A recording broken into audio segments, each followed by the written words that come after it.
때에 발라단의 아들 바벨론 왕 무르닥 발라단이 히스기야가 병 들었다가 나았다 함을 듣고 히스기야에게 글과 예물을 보낸지라. 히스기야가 사제들로 말미암아 기뻐하여 그들에게 보물 창고 곧 은금과 향료와 보배로운 기름과 모든 무기고에 있는 것을 다 보여주었으니 히스기야가 궁중의 소유와 전 국내의 소유를 보이지 아니한 것이 없는지라. 이에 선지자 이사야가 히스기야 왕에게 나와 묻되 그 사람들이 무슨 말을 하였으며 어디서 왕에게 왔나이까 하니 히스기야가 이르되 그들이 원방 곧 바벨론에서 내게 왔나이다 하니라. 이사야가 이르되 그들이 왕의 궁전에서 무엇을 보았나이까 하니 히스기야가 대답하되 그들이 내 궁전에 있는 것을 다 보았나이다. 내 창고에 있는 것으로 보이지 아니한 보물이 하나도 없나이다 하니라. 이사야가 히스기야에게 이르되 왕은 만군의 여호와의 말씀을 들으소서. 보라, 날이 이르리니 내 집에 있는 모든 소유와 내 조상들이 오늘까지 쌓아둔 것이 모두 바벨론으로 옮긴 바 되고 남은 것이 없으리라. 여호와의 말이니라. 또 내게서 태어날 자손 중에서 몇이 사로잡혀 바벨론 왕궁의 환관이 되리라 하셨나이다 하니 히스기야가 이사야에게 이르되 당신이 이른바 여호와의 말씀이 좋소이다 하고 또 이르되 내 생전에는 평안과 견고함이 있으리로다 하니라. 아멘. 참 좋으신 아버지 하나님 감사함을 드립니다. 우리에게 귀하신 영광스러운 예수 그리스도의 이름을 주셨으니 참으로 감사함을 드립니다. 하나님, 우리가 살아가는 세상이 아무리 소요스럽다 할지라도 우리는 하나님의 사랑에 대해서, 하나님의 통치하심에 대해서 많은 증거가 있게 하사오니 감사함을 드립니다. 이 분명 확신 가지고 어떠한 상황 가운데서도 저희들 믿음의 행복 끊임없이 할 수 있도록 도와주시어서 어떤 가운데서도 하나님을 기쁘시게 하는 우리의 모든 범사가 되어줄 수 있도록 도와주옵소서. 이 시간도 저희를 성령으로 인도하여 주셔서 하나님을 향해 있게 하셨사오니 참 감사함을 드립니다. 저희들을 통하여서 영광받아 주옵시고 정말 하늘의 은혜로 하늘의 복으로 넉넉히 채워주시옵소서. 예수님 이름으로 기도합니다. 아멘. 우리는 오늘 본문으로 이사야 39장을 읽었습니다. 오늘 말씀 앞장 38장에서 히스기야는 죽을 병에 걸려서 매우 큰 위기를 맞이했었습니다.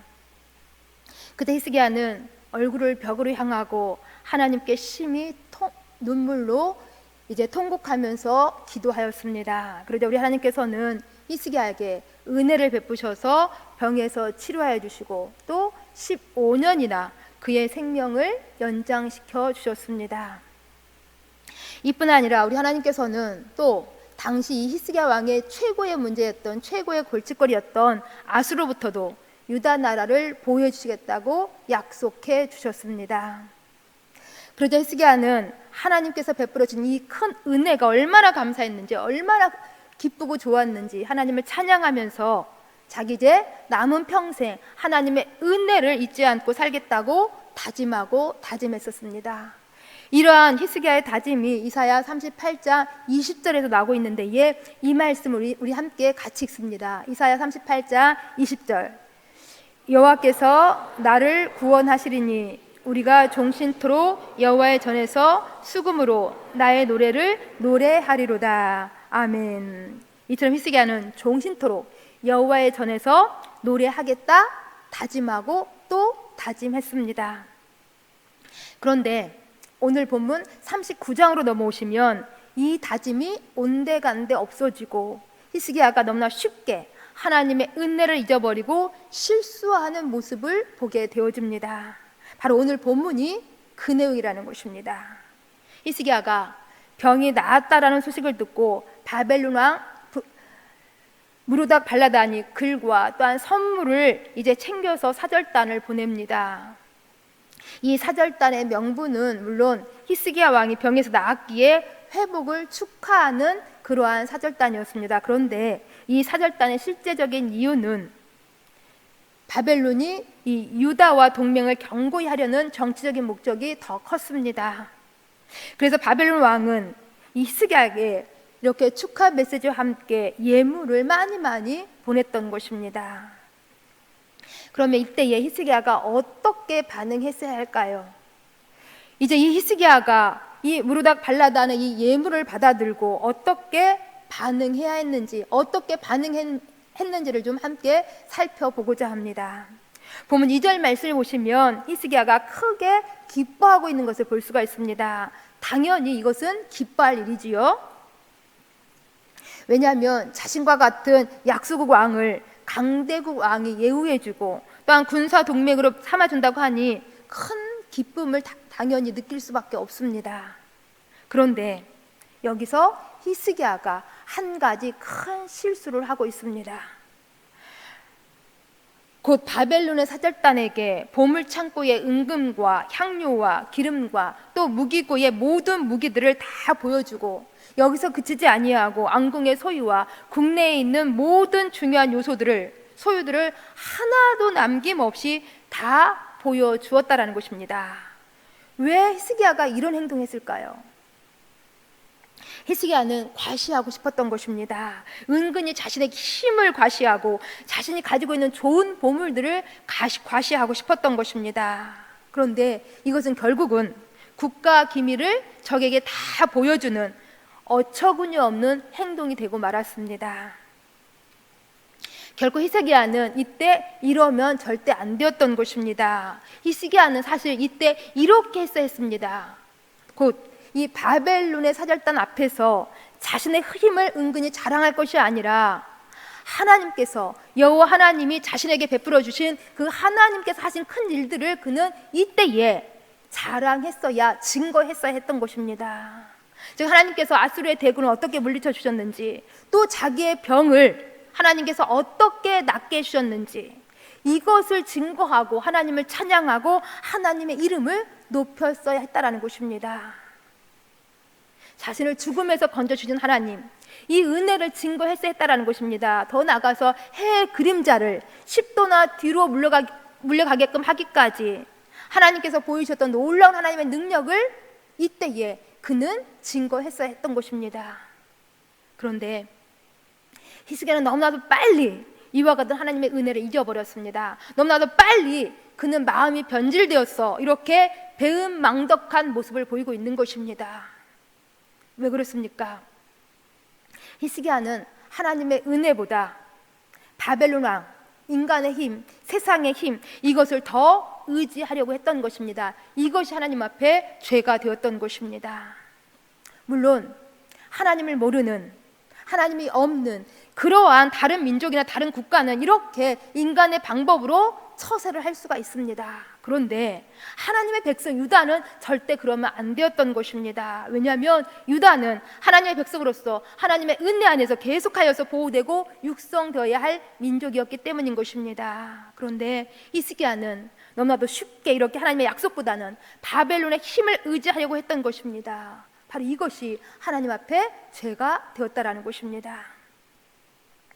오늘 말씀에서 일어난 이 사건을 똑같이 역대하 32장 31절이 이렇게 기록되어 있는데 이 말씀을 우리 한번 현대어 성경으로 같이 읽었으면 좋겠습니다. 함께 읽습니다.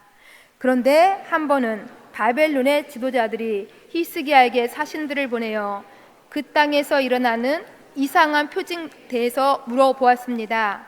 그들이 왔을 때에 하나님께서 히스기야가 어떻게 하나 보시려고 히스기야가 하는 대로 내버려 두셨습니다. 하나님께서 히스기야가 마음속에 어떤 생각을 품고 있는지를 다 알고 싶어 하셨습니다. 아멘. 하나님께서는 히스기야가 하는 대로 내버려 두셨다라는 것입니다. 보세요. 바벨론의 사절단은 지금 와서 사실 이 유다 땅에서 일어난 이 놀라운 이상한 이러한 사건, 크게 두 가지를 물어봤습니다. 두 가지를 질문했습니다. 첫째, 히스기야가 그렇게 죽을 병에서 어떻게 고침받았는지, 또 두 번째, 이 대군 아수르를 어떻게 물리쳤는지, 이것에 대해서 질문했다라는 것입니다. 그러면 이제 히스기야는 어떻게 대답해야 하냐라는 것입니다. 우리 하나님께서는 히스기야가 어떻게 대답하나를 그냥 보시려고 내버려 두셨다고 말씀하고 있습니다. 히스기야의 마음속에 진정 어떤 마음을 품고 있는지 우리 하나님께서는 알고 싶어 하셨다라는 것입니다. 그렇다면 이때 히스기야는 분명 바벨론의 사신들이 찾아왔을 때에 하나님께서 하신 일들을 증거해야 했습니다. 자기가 믿는 하나님에 대해서 그는 분명하게 선포하고 나타내야 했다라는 것입니다. 그런데 히스기야는 궁중의 보물들을 다 보여주고 무기고에 있는 보물들을 다 보여주고 이것도 부족하여서 전국의 보물들 중에서도 자기들이 자랑할 만한 것들을 다 보여주는 등 그렇게 자기의 소유를, 자기의 힘을 자랑했던 것입니다. 그러면서도 딱 한 가지, 정말 자랑해야 할 것은, 정말 보여줘야 할 것은 자랑하지도 보여주지도 않았다라는 것입니다. 다시 반복하지만 자기를 죽을 병에서 건져주신 하나님, 또한 아수르의 그 대군을 물리쳐준 우리 하나님, 이 하나님은 전혀 자랑하지도 않고 전혀 증거하지도 않았다라는 것입니다. 우리가 알고 있는 것처럼 결코 히스기야는 자기 힘으로 아수르 왕 사네립을 물리친 것이 아니었습니다. 자기 어떠한 힘으로 죽을 병에서 그가 고침받은 것이 아니었다라는 것입니다. 그러니 히스기야는 당연히 마땅히 하나님의 역사를, 하나님의 존재를 바벨론 앞에서 그는 증거해야 했던 것입니다. 그런데도 히스기야는 하나님을 언급조차도 하지 않았다라는 것입니다. 그리고 자신에게 있는 힘을, 그것을 보여주면서 사신들의 환심을 사려고 했던 것입니다. 이것은 히스기야가 하나님의 영광을 도적질하는 것이었고 하나님의 인정보다는 바벨론 왕의 인정을 더 구했던 것입니다. 결국 히스기야는 하나님의 약속보다는, 하나님을 의존하기보다는 바벨론의 동맹을 통하여서 자기 나라의 생존을, 자기 나라의 번영을 구했던 것입니다. 사도행전 3장 5절 6절에 이러한 말씀이 있습니다. 우리 한번 이 말씀도 같이 읽습니다.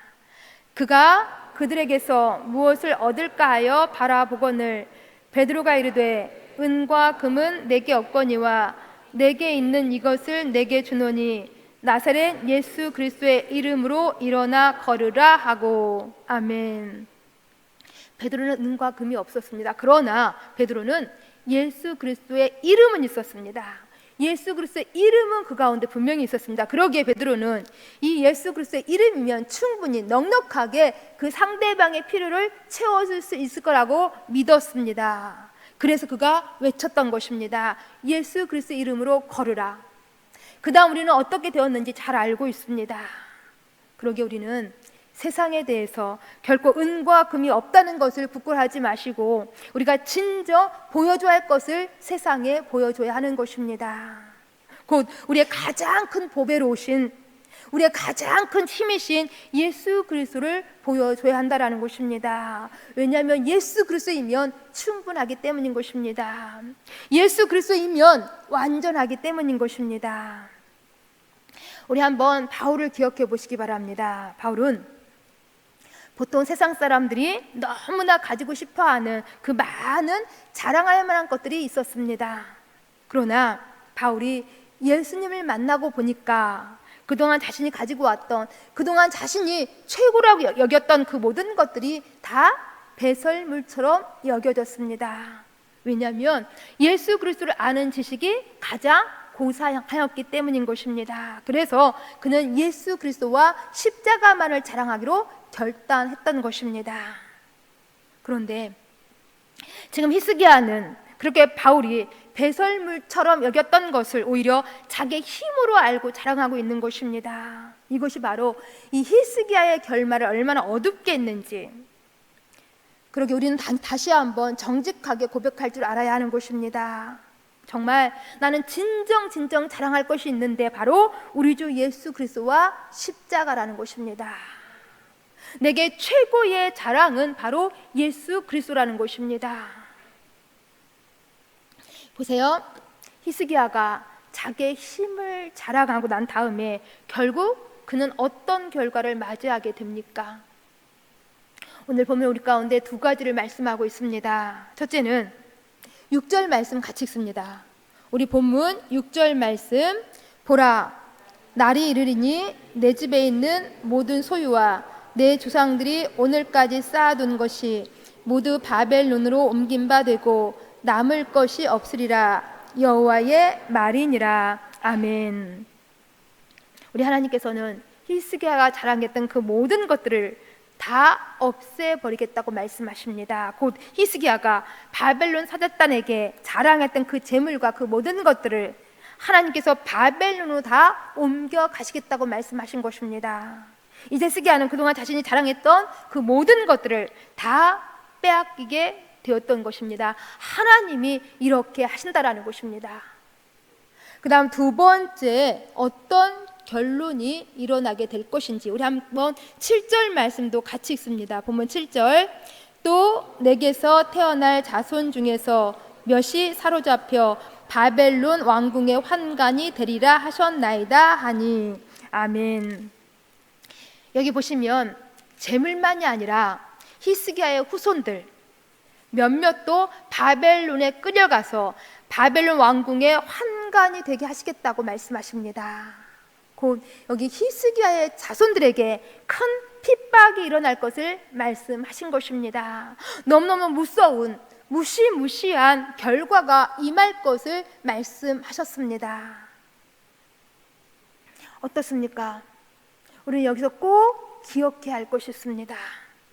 결코 하나님께로부터 받은 바 은혜를 절대로 잊어버려서는 안 된다라는 것입니다. 하나님의 은혜를 늘 기억하면서 소중히 여기시고 날마다 이 하나님의 은혜를 힘으로 삼고 이것을 감사하고 찬양해야 한다라는 것입니다. 지금 우리가 소유하고 있는 것 많이 있지요? 우리의 가정, 자녀, 물질, 건강, 각양의 많은 은사들, 건강, 생명, 많은 것들이 있습니다. 이 모든 것들이 우리는 주님께로부터 온 것인지를 분명하게 고백할 수 있는 것입니다. 그런데 우리는 이 사실을 입술로는 고백하면서도 때로는 이 모든 것을 내 힘으로, 내 능력이 탁월해서 이것이 내게 있는 것처럼 자랑하고 하나님의 은혜를 망각하고 언제부턴가 하나님보다는 이 소유들을 더 자랑하는 그런 어리석은 히스기야의 모습이 우리 가운데도 보여질 때도 있다는 것입니다. 모든 것이 하나님이 주셨습니다, 하나님의 은혜입니다 라고 말은 하면서도 은근히 자기를 자랑하고 자기를 내세우는 모습들이 있다라는 것입니다. 오늘 말씀에 여기 히스기야는 이런 우리를 향하여서 엄청난 경고를 하고 있습니다. 곧 이렇게 히스기야와 같은 자랑은 결국은 자기를 망하게 하는 것뿐만 아니라 또한 후손까지도 어렵게 할 수 있다라는 것을 경고하고 있는 것입니다. 그러게 우리는 하나님이 높여주실 때에, 하나님께서 은혜 주실 때에 오히려 이것을 더 겸손하게 여기시면서 하나님을 두려워하며 모든 영광과 찬양과 감사를 하나님께 돌려드려야 하는 것입니다. 히스기야가 병이 낫고 난 다음에 정말 순전한 마음으로 하나님 앞에 했던 그 결단들을 우리는 다시 한번 되새겨 보아야 한다는 것입니다. 38장 20절에 있는 말씀처럼 여호와께서 나를 구원하시리니 종신토록 노래하리로다. 내가 여호와를 종신토록 노래하리로다 라는 이러한 순전한 결단, 우리는 결코 변심하지 마시고 평생 잘 지켜나가야 한다는 것입니다. 그래서 늘 하나님이 하신 일, 우리 가운데 하나님께서 베풀으신 은혜들, 이것을 결코 잊어버리지 마시고 늘 하나님을 높이고 하나님을 자랑하는 우리들의 삶 평생 되어지실 수 있기를 간절히 소망합니다. 우리 함께 기도하시겠습니다. 참 좋으신 아버지 하나님, 감사함을 드립니다. 저희는 결코 주님의 은혜를 잊어버리지 않도록 도와주시옵소서. 저희가 예수 그리스도의 보혈로 죄사함 받은 거 결코 잊어버리지 않게 도와주시옵소서. 저희가 예수 그리스도를 믿음으로 말미암아 구원받은 것, 예수 그리스도를 영접함으로 우리가 하나님의 자녀된 신분을 가진 것, 저에게 영원한 천국의 소망이 있는 것, 더 나아가서 그동안 우리가 하나님께서 받은 바 은혜, 우리를 위해서 하나님께서 하신 일, 이 모든 것들을 결코 잊어버리지 않도록 도와주시옵소서. 이 값없이 베풀어 주신 하나님의 은혜를 늘 기억하면서 감사하며 이 하나님을 자랑하며 늘 하나님을 찬양하는 삶 평생 되어질 수 있도록 도와주시옵소서. 예수님 이름으로 기도합니다. 아멘.